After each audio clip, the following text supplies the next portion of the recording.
What is up, guys? Welcome in here to Rover Sports.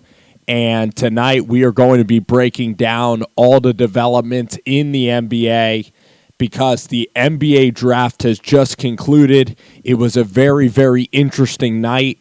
I'm going to go over all of the picks right now with you guys, and we are going to go on a little excursion recapping everything that happened in Brooklyn, New York tonight. I'm really excited to do this. Tonight was interesting, especially during the first round. It was an unpredictable NBA draft, and I'm going to go ahead right now, and I'm going to recap exactly what I thought about a lot of the selections tonight with the NBA draft. So without any further ado, let's go ahead and do it. Zion Williamson goes number 1 to the New Orleans Pelicans. Do I love the pick? I don't really. I love Zion Williamson's personality. He's a big-time player. He was very good at Duke. Is he going to be better than R.J. Barrett? I wouldn't bank on it. Is he going to be better than Ja Morant? I don't think I would bank on it either. Is he going to be better than Culver? Is he going to be better than Darius Garland? To me, Zion Williamson could be a Blake Griffin. He's going to have the exciting plays, but night in, night out, is he going to be an unstoppable superstar? He's only 6'6". That's what worries me, is that at 6'6", he played down low. He bullied people throughout his college career. Is he going to be able to bully people at the NBA level? I'm not as sold on Zion being a guaranteed lock for a great player. Number 2, Ja Morant. I love that Ja Morant has the chip on his shoulder mentality. This was a kid that was a 0-star recruit that was pretty much getting recruited by Division II programs in South Carolina, and a guy by the name of James Cain from Murray State saw Ja Morant in an auxiliary gym in Spartansburg, South Carolina. And James Cain, who was at Murray State, they were even recruiting another kid at the time. And that's how the legend of Ja Morant started. This guy was a late bloomer. He played on the same AAU team as Zion Williamson, very lightly recruited, and a guy that went to Murray State and really honored his commitment to Murray State. He has a very close family, his dad, his sister, his mom. But his dad is a guy by the name of T. Morant, and his dad was a player overseas. He was going to play overseas basketball. His dad has been grooming him for this moment. He plays with a chip on his shoulder. He's very athletic, a brilliant passer, and everything will go through Ja Morant. So that was the second overall pick. I think Memphis hit a home run. I think everybody loves Ja Morant as a prospect, and he's a guy that makes other players better. He is not a selfish point guard. This is going to be a guy that's going to make everybody around him that much better. Number 3 overall, I think the New York Knicks hit it out of the park with acquiring R.J. Barrett. You just listen to his interviews. You know that the guy is mature. The guy can score on all 3 levels. He has a great mid-range game. His three-point shot is going to continue to develop. He was had to be the primary ball handler at Duke. He's going to be the primary ball handler on the New York Knicks. The New York Knicks, he's going to score a lot of points. They don't really have anybody there. Is Kevin Durant going to come there just to sit? We shall see. R.J. Barrett's my favorite player in the class. Him and Ja Morant right up there. I take R.J. Barrett over Zion Williamson. R.J. Barrett, the godson of Steve Nash. This is a guy that has a Canadian lineage and just really smart guy. You know, you look at guys who bust and guys that are really successful. The really successful ones oftentimes are smart enough to know what they need to get better at. This guy is humble. This guy's a great speaker. He's a natural-born leader. And this guy also has a confidence about him. He has the confidence to take last shots. He's going to be really clutch NBA player. He's going to average about 23 points a game. He's going to make the All-Star team maybe 7 or 8 times. And he's going to be a Hall of Fame basketball player. And that's R.J. Barrett, my favorite player in the draft. The Knicks get him. So let's talk about some of the picks. We're going down the line. I really liked a lot of the picks. At number 4 for the Pelicans, I maybe would have, or for the Atlanta Hawks, I maybe would have went with Culver, but they already have a shooting guard in Kevin Huerter. That's kind of a shooting guard. They also have John Collins, who kind of plays a little bit of guard. They have Kent Bazemore. They have a couple of guys who kind of play guard.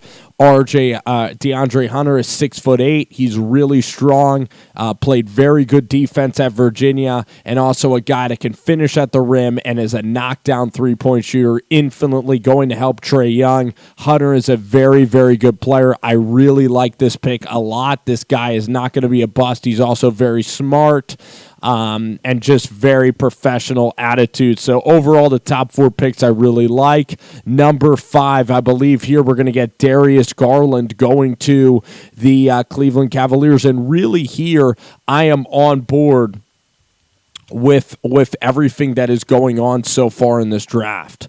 Right here, I am pretty much in lockstep with what these teams are doing because Cleveland, they have the Cleveland Cavaliers have the Cleveland Cavaliers kind of have a culture problem a little bit.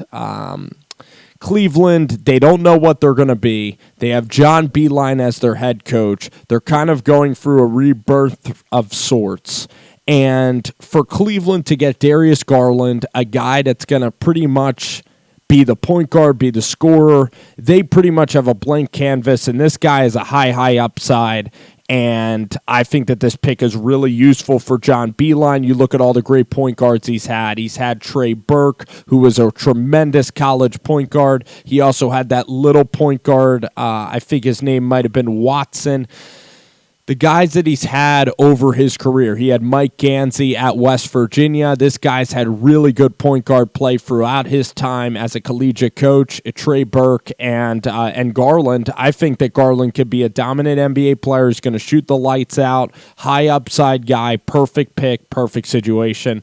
And then, again, number 6, my favorite pick of the entire draft is Jarrett Culver. So right here, I'm in lockstep with everything. Culver's a three-dimensional player, a son of a preacher, Lubbock made, 3-star recruit, chip on the shoulder, can defend multiple positions, 6'8" and growing. A guy can get to the rim, he can finish at the rim. If I were to rate the picks in terms of where they fit with their teams, I think that all these picks are very good picks. Even the Zion Williamson pick is going to be really, really good. I would rate my favorite pick maybe being Jarrett Culver going to the T-Wolves. I think that Culver's awesome. RJ Barrett right up there at the top, and then John Morant. Then you get to number 7, and it gets a little bit hairy at this point. I think that we have a clear-cut divide. It's a 6-player draft to me. Number 7 was Kobe White. This guy's an athlete, but very inconsistent, very spotty as a point guard, as a leader of a team. I didn't like this pick that much. I don't think that Kobe White is going to be a sensational NBA player at all. I think he's going to be very inconsistent. He could be like an Alfred Payton. He's not. He's a very inconsistent shooter. I am not a fan of Kobe White. I watch North Carolina games a lot. I don't really see his leadership aspects really influencing a team like some of the other guys. It doesn't mean that he's a bad leader. It's just I need to see it. He had a very veteran team at North Carolina. And right here at number 7, there are guys that I liked better. Atlanta at number 8. I believe that this pick goes to the New Orleans Pelicans, and I did not like this pick one bit. This guy is a project. Again, I like other players better than this Jackson Hayes kid, and Hayes is just an athlete that can finish at the rim. At best, you're going to try to get a Clint Capella. I didn't love it at all. It's just a rim protector and just very average. I hated the pick. I really, really disliked it. It's just not a good fit with New Orleans. There were, you could have got Cam Reddish even. You could have got Tyler Hero, my guy. You also could have got the French guy that I'm going to allude to later in the draft. Rory Hachimura from Gonzaga going to Washington. Washington is a horrible franchise, the worst franchise in the entire NBA. They have no leadership at all in Washington. They signed John Wall to a $1 billion contract, and he's pretty much hurt. One of probably the worst contract in the entire league. They pretty much have no pieces other than Bradley Beal. Their head coach is a recycled Scott Brooks, and their GM position is wide open, and they're trying to pay Masai a crazy amount of money to try to save their franchise, and Masai can maybe do that if he leaves Toronto. Rory is an okay player. A lot of people had him later in the draft, so if the Wizards really loved him, they could have moved down for him. I thought that this was a mediocre pick as well, Hakimura, but again, I have to maybe watch more of his highlights and his games. Number 10. So with Cam Reddish at Duke, a lot of guys had Cam Reddish in their top 5s, in their top 10s. You know, my friend Jet Central and I talk all the time, not only about football, but we talk about the draft. And he was a guy who had Cam Reddish really high. A couple of other guys that I talked to, they don't like Cam Reddish. And I was on the side that I didn't like Cam Reddish. Even though Cam Reddish is a Philly guy, even though he's a really good kid, and he went to a local school. He went to Westtown out here. Cam Reddish was very inconsistent, very spotty. It doesn't have that killer instinct that I like to see in a player. Sometimes can take ill-advised shots. Not the greatest defensive player, and doesn't really drive all that often. He's 6'8". He has the length to play in this league, and he can shoot. And it's just a matter of him playing consistently. I mean, the guy is an articulate, smart guy. It's just, can he buy into a system?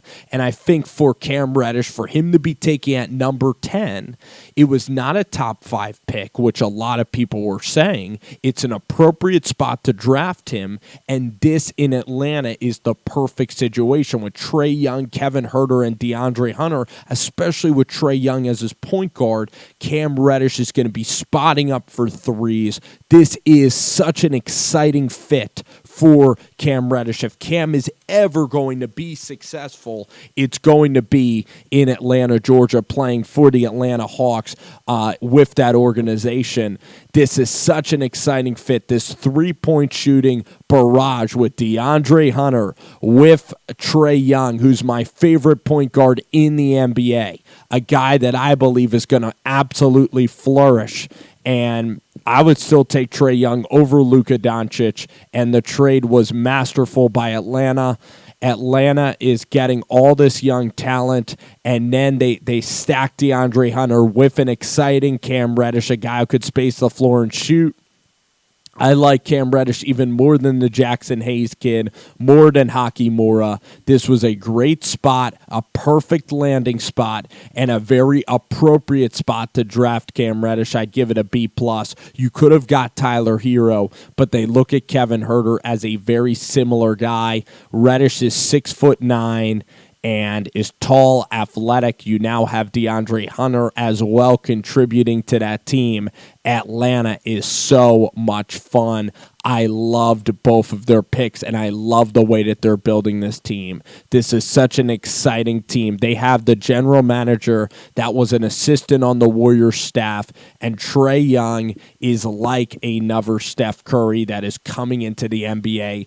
Atlanta is a sleeping giant. They hammered out the first round really well. They were able to get down to number 4 and keep their 10th overall pick as they watch New Orleans kind of squander the 8th pick with Jackson Hayes. Cam Reddish, I like the pick. Maybe he won't be that great, but it's number 10 overall. It's hard to get an elite player at number 10, and I think that this guy's absolutely going to contribute in a role capacity. Perfect fit, appropriate draft pick, B+, A- type of stuff from Atlanta. Cam Reddish has a chance to absolutely flourish in Atlanta. So that was a very exciting pick, was that Cam Reddish pick. Number 11, I like the pick. You just could have got him later. I like Cam Johnson's game. This guy was a second rounder last year. He's not freakishly athletic. A lot of guys are giving this a really bad grade, but I think it's like a C kind of grade for me. Cam Johnson, a guy who could shoot it from the outside. Defensively, we're going to have to see how he can do. But I like his game a lot. He's very smooth, and the T-Wolves end up, or actually this goes to Phoenix. So Phoenix trades T.J. Warren today, bring in kind of a 3-and-D guy in Cameron Johnson. They're doing a lot of lateral moves, but they also were able to, I guess, acquire Dario Saric, which is decent. So Phoenix is flipping guys at left and right, and they're just middling in not even mediocrity. They just have sucked for a long time, ever since Steve Nash was playing for that team. So this was an okay pick. I liked Cam Johnson way too early. They could have gotten him a lot later. The Charlotte Hornets get P.J. Washington. I also spoke to several people about this pick. PJ's a great young man, great kid. He's solid. He's a role player, and he's not going to shock anybody. He's not going to be a guy that has that ceiling that you look for. And there's a couple of guys that have that ceiling. P.J. Washington does not have that ceiling. He is always going to be a role player. He's always going to come off the bench. He's going to average about maybe 12 or 13 points a game. He's a pretty good pro. He's always going to be kind of he's almost like, not even like Al Jefferson. He is trying to think of the comparison a little bit, not even David West. He is not even going to be considered for an all-star team, but the guy's a role player. He's not going to suck. When you look at this, is the guy going to be a bust? You look at Jackson Hayes, you even look at Haki Mura. Cam Reddish could suck. He could be terrible. He was really terrible at Duke for some moments. Cam Johnson could fizzle out defensively. P.J. Washington's a safe pick, a boring pick, and if you're Charlotte, why not swing for the fences and take this kid out of France that the Pistons got a couple of picks later? But very safe pick, and again, this kid is a really good guy, really mature kid, very likable kid. Just in terms of his ceiling, he's just not that athletic to really be a game-changing player. But he's going to get in there. He's going to get his 13 points. He's going to be a low-post guy. And it was a fine pick by Michael Jordan, but not an awesome pick. Miami Heat, this was the pick. And I'll be quite frank with all of you here in this live stream. I'm not a Miami Heat fan. I didn't really like LeBron James, the city of Miami. I look at it, and their basketball, they do have great basketball fans there with Dwayne Wade, but there's so much other shit to do in Miami. And I look at this pick of Tyler Hero, and Hero was a guy that I marked as a Klay Thompson. He's a Hall of Fame kind of player to me. He's an unbelievable shooter. He has unbelievable confidence. The guy can create his own shot, very athletic, and a guy that's going to average like 23 points, 24 points a game in this league. He's going to be like a Devin Booker, amazing all-star caliber player, and the Miami Heat get him at number 13, an amazing A-plus pick by Pat Riley in Miami. They know how to draft. They got Bam Adebayo. They also got Justice Winslow, guys that I really liked. Tyler Hero's an absolute stud. He is going to shock the league. He might have been in my top 5. Miami with a steal. An amazing pick. This guy, just because he looks like he's smaller than he is, he's 6'6". He can defend. He's going to work his ass off. He's a gym rat. I can't endorse Tyler Hero anymore than I just did. The guy is phenomenal. Number 14, I heard Hero lit it up in the Boston workout. That's what made the pick at number 14 even more painful, is that the Boston Celtics ended up going with a complete reach. I think this was an F. The worst pick of the draft is Romeo Langford. I don't like his game at all. If you watch him at Indiana, he would absolutely shoot IU out of a game. He was the most head-scratching player. His decision-making is awful. Raw, and doesn't really have a high basketball IQ. I just don't like the pick at all. I think that they wanted Tyler Hero, and I think that this pick was really you talk to guys. This guy was out of the first round. I wouldn't have drafted him in the first round. He just didn't have the high. He shot like under 30% at IU. Complete ball hog, complete ball stopper. A terrible job by Boston. They should have completely traded out of this pick, but the Miami Heat absolutely got them. I thought Boston would have got Tyler Hero, considering how good Hero did at the Boston Celtics workout, and Boston completely got punked here by Miami, actually.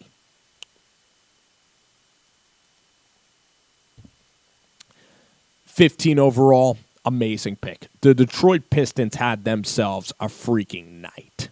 Detroit was able to, first of all, to get this kid at number 15, I don't know about his personality. He doesn't speak that good of English, so it's a little hard to understand sometimes. Or nobody knows what the kid is about. No one probably knows his social media or Instagram or his characters, basketball character. No one's really seen him play, but you watch the kid's highlights. This guy is like a 6'10" kid, this French kid. He can absolutely shoot the cover off the basketball. He's long like Pascal Siakam. He has superstar, all-star. This guy has all-star potential, and the Pistons grab him at 15. What a risk. What a risk-reward. I absolutely loved it. I like it over P.J. Washington, obviously over Langford. I had this kid like a top 8 kid over Hakimura, over the Kobe White kid. This was a tremendous, tremendous pick by Dwayne Casey and the Detroit Pistons. The Pistons also get Isaiah Roby, who at Nebraska, playing with Tim Miles, wasn't able to illustrate his full offensive capability and capacity. Detroit also drafts Isaiah Roby, who could be a second-round gem. I absolutely love this pick, especially at number 15, to go ahead and get this guy. This guy has star potential like Pascal Siakam, and first of all, the Detroit Pistons are absolutely living life. They get this very exciting piece that they add to their puzzle, and Detroit Pistons fans should be really excited about watching this kid play, because this kid has upside. When you look at the draft, you can get safer picks throughout the draft, like your P.J. Washington role players. You know, P.J. Washington would have been good for like a contender, like a Golden State, like a San Antonio, maybe like a Toronto Raptors. But you look at the Charlotte Hornets, they need some pop and sizzle, and the Detroit Pistons, next to Blake Griffin, they need some sizzle. And if this kid can develop quickly under Dwayne Casey, who's proved in the Toronto system that he can draft and develop pretty decently well, then this kid, Sekou Doumbouya, this kid can be freaking awesome. So this was an A-plus pick. This is well worth the risk. This is awesome. Amazing value. I'm stunned that the kid slipped this far. Maybe it was his personality. Who the heck? I have no idea. You watch this kid's highlight tape, this Sekou Doumbouya kid.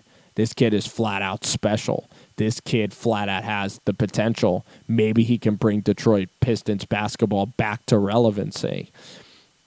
Number 16, you get a guy in Chuma Okeke, and this guy is an athletic, like 6'7" guy. He dominated the tournament. Now, he tore his ACL, so maybe the Orlando Magic could have got him a little bit later. I think he was an upperclassman, and again, it says that he might miss his rookie season. I thought you could have gotten him later, but I don't hate the pick. I think that the guy has some potential. The guy has bounce. He actually is more of like a shooting guard, like a 6'5", 6'6" kid. Really can play the 3 or the 2. And I like the kid. Played really well for Auburn. An athlete who can finish at the rim and it can stretch the floor a little bit. So I thought that the pick was pretty solid. Then you look at Nickeil Alexander-Walker. This is a guy that when you look at his highlight tape, when you speak to people that have coached Nickeil Walker, they absolutely swear by the guy and they love him. And he's a Buzz Williams kid. He's a Buzz Williams guy. He's very tough, and the Pelicans are getting a great athlete here. I like this pick even more than the Jackson Hayes pick, and I think that this is a solid pick for New Orleans going up this board. Number 18, the Indiana kid. Don't really know who the Pacers are getting. The T.J. Warren acquisition was intriguing. They get Goga Bitadze from the country of Georgia. And just a slow, lumbering, big guy that we're going to have to wait and see years and years if he pans out. Luka Samancic, again, from Croatia. Didn't really watch him play. The 76ers, they absolutely pissed their draft away. They got this guy Feibel, who is like a Zaire Smith. He has no offensive capabilities whatsoever. He's a terrible shooter. He's from Washington. Sixers fans know about the University of Washington, how Washington has kind of a dark spell on everything with Markelle Fultz. They go way out west to acquire this guy. Then they trade out all their picks. The Sixers are the big loser of the night. The 76ers, a big-time loser. You look at the Hornets kind of as losers. The Washington Wizards continue to lose. The Chicago Bulls with Kobe White didn't like that pick really at all. But the 76ers and the Spurs even, just losers, no pop and sizzle to anything that went down. So essentially I'm trying to see where. So Darius Beasley, it says, will go to, I'm trying to think of where he's going. I guess he is going to the Utah Jazz, Darius Beasley. I have to research that. But so let's talk about like winners and losers. I thought the Sixers did a really crappy job tonight. They traded all their picks. They could have gotten the Admiral. They could have gotten Carson Edwards, who's an electrifying guard. They end up getting this kid from Washington who can't shoot a basketball, and then they end up getting Bruno Fernando, who's a backup center, who's not going to help you at all. You just like an Amir Johnson, crappy player. Brooklyn Nets didn't really do anything tonight. Cleveland had a good night, so I'm not going to say Cleveland is a loser. Trying to think here. Milwaukee didn't really do anything. So Dallas was very mediocre. I thought the Hornets had a pretty terrible night. I thought the Phoenix Suns tonight, even though they had a lot of picks, just lateral kind of BS, even though they got Cameron Johnson, it could have been so much better. They could have stuck and got like a Culver at number 6. So the Phoenix Suns made some really dumb decisions. The Celtics were almost a loser, but the Celtics then were able to get Grant Williams, who I like out of Tennessee, and then they're able to get Carson Edwards. So the Celtics were able to get some really good value later in the class, later in the draft ranks. But let's talk about some of the big winners here as we kind of conclude our session right here. Some of the big winners of the NBA draft, the Memphis Grizzlies. I believe that the Memphis Grizzlies, if I had to rank the best teams, I'm going to list 5 teams that really, really, really got it right. And a lot of these teams might have more capital to pick players. I think that the Memphis Grizzlies, the Brandon Clark pick, is the best pick of the first round. Just like the Detroit Pistons picking the French kid at number 15, just like the Miami Heat with Tyler Hero. Brandon Clark, a tremendous athlete. He was mocked in the top 10, can really guard defensively, smart, instinctual, and this kid plays above the rim, a freak athlete. You pair this kid with Jaren Jackson Jr. and Ja Morant and a Grayson Allen who won the dunk contest, won the National High School Dunk Contest. Grayson Allen, who could stretch the floor. You bring in Jonas Valanciunas. You re-sign that guy. You have a front court of Jaren, Clark, Brandon Clark, and Jonas Valanciunas with Ja Morant, a little bit of Dylan Brooks and Grayson Allen, and it seems like a coach in Taylor Jenkins, Zach Kleiman, and Tayshaun Prince. I cannot believe that Brandon Clark slipped to the Memphis Grizzlies, and the Memphis Grizzlies go up to number 21. They secure their guy. The Memphis Grizzlies absolutely destroyed this draft. They absolutely hammered it home. I'm not even hyperbolizing. Memphis Grizzlies went from a team that was one of the worst teams in the West in the NBA, and if their guys click, they can be a 7 or an 8 seed next year in the West. And they have a team with Jaren, Clark, Ja Morant. This could be a big three that we look on for years and years to come with Dylan Brooks, who I absolutely love. You get Valanciunas, who is a big guy who could steady you on the defensive end, who can kind of be an anchor defensively. To get Brandon Clark, appalling that he slipped that far in the draft. Appalling. I look at Grant Williams as a guy that I liked. Nasir Little for Portland. Fantastic. So if we're going top five, let's give our winners out right now. The top five winners. I'm going to go number one with Memphis. The Hawks had a lot of picks, but there were some, I liked the Jordan Bone. I think I liked all the picks of Cam Reddish. I think I liked every single pick that the Hawks made with DeAndre Hunter as well.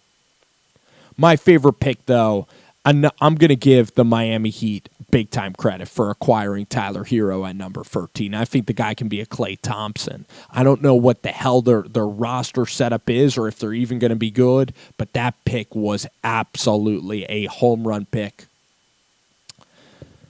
So Memphis, I gave a big winner. I'm going to give a winner to Atlanta. Atlanta is rolling right now. To get Cam Reddish, to get DeAndre Hunter, Jordan Bone as a backup point guard, Atlanta absolutely killed it.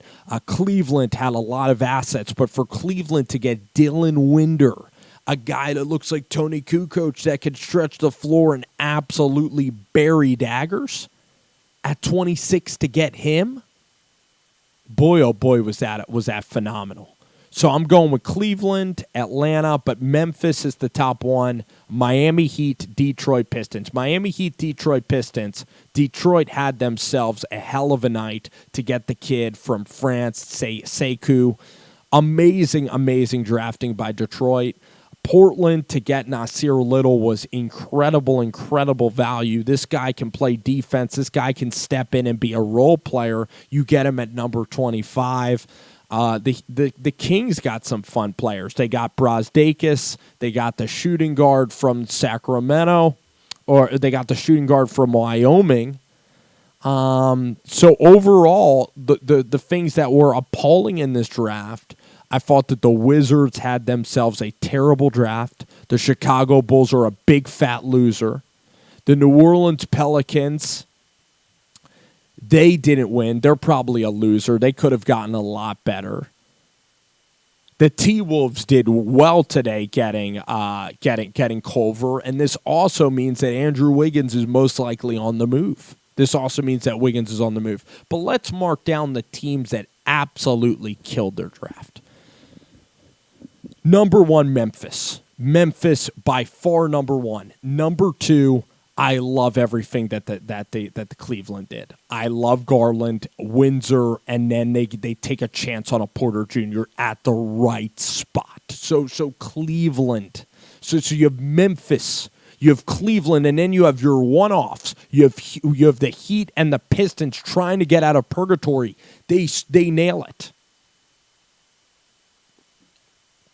Then you have the T-Wolves also there in Atlanta. So those are the top six teams. Then you have teams that kind of did decent.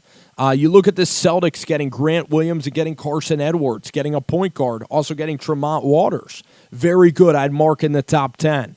The teams that sucked, the Wizards were bad. The San Antonio Spurs did not help their chances at all. And the Phoenix Suns, I didn't like that. The Hornets were a dead loser, getting P.J. Washington, who does not have the upside you need at that pick. Way overdrafted. And the Pelicans left a lot to be desired. People are going to say that they were awesome just because they have a lot of picks. People are going to say that the Pelicans were awesome. The Pelicans, this Jackson Hayes pick better be damn good for them. The Spurs have no idea what they were doing. The Utah Jazz were non-existent. The 76ers were abysmal tonight. They had Admiral right in the crosshairs. They got no shooting. They had Carson Edwards right there. The 76ers were a complete and total embarrassment to everything involving this process. The 76ers were complete and total hot garbage tonight. They were the big losers. So top 5 biggest losers, let's go Sixers. Let's go with the Hornets, who did absolutely nothing of substantial value. The San Antonio Spurs were awful. The Phoenix Suns continue to middle and be terrible. That pick by the Celtics was a horrible pick, Romeo Langford. And Chicago. Chicago is absolutely a big loser. So let's mark down some losers. Sixers, Bulls, Spurs lose big. Hornets lose really big. And let's come up with another one. So we have 4. Bulls, Wizards I'll put. Sixers, Bulls, Wizards, Sixers.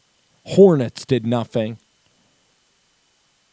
And the Spurs were bad tonight. So, but overall the Grizzlies did the best. Cleveland was really spectacular. Minnesota, the Heat, and what were the picks I liked? Minnesota acquiring Jarrett Culver, phenomenal. The Heat getting Tyler Hero, the Detroit Pistons getting Roby. The Detroit Pistons might even be in the top 3. So there were teams that won the night, but Memphis won it more than anybody else. Cleveland, the Detroit Pistons, the Miami Heat for getting Tyler Hero. Jarrett Culver going to the Minnesota Timberwolves was phenomenal. And the Detroit Pistons taking their risk with this French kid, Sekou, who really we're going to look back on and we're going to go, wow. Overall, the draft's a little bit confusing. I like how the picks go quickly, but I'd prefer if there was some way that the NBA could illustrate where the picks are going, if they could put a logo down or make it more clear, because you get excited and then the player does not go to your required destination. But this was the recap. I'm happy to see Admiral. Admiral did go to the Washington Wizards. So that was a good second-round pick. There were some good second-round picks out there that I did like. I can't believe Jordan Bone went that late. He was a kid that I watched at Tennessee, the Admiral that I talked about. What an incredible draft. Incredible fun. And I just listed the winners and losers, and we'll see how this live stream stacks up over time. We'll see how my opinions stack up over the grand scheme of time. So thank you guys for listening. Thank you for tuning into the show. My thoughts following the NBA.